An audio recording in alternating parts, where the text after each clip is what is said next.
How to fix cannot open camera check your phone issue. Hey guys, welcome back to the channel. If you are encountering this error, it could be caused by several factors, including app issues, system settings, or hardware problem. So let's get started to fix it.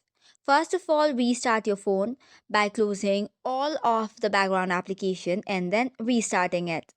Now that this is done, try the camera again and it should help. Sometimes multiple apps using the camera or consuming resources might also cause conflicts, so make sure to avoid it. Next, you have to check for the camera permissions. In order to do so, head over to Settings, Applications, Camera, Permissions, and then make sure camera is allowed for the specific app or any other application. After that is done, head over to Camera's App Info and tap on Storage and Cache. Then after clear the cache, which will remove any corrupted or unnecessary data that could be causing the error. After that, you have to update the camera or software.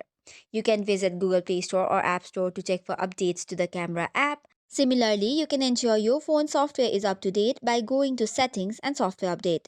Sometimes the issue could also be for physical obstructions, so make sure there's no dirt, debris, or anything obstructing the lens. Clean the lens gently with a microfiber cloth and it should probably work. So that's it for today's video. For more such contents, do not forget to hit the like and subscribe button. Thank you and keep watching.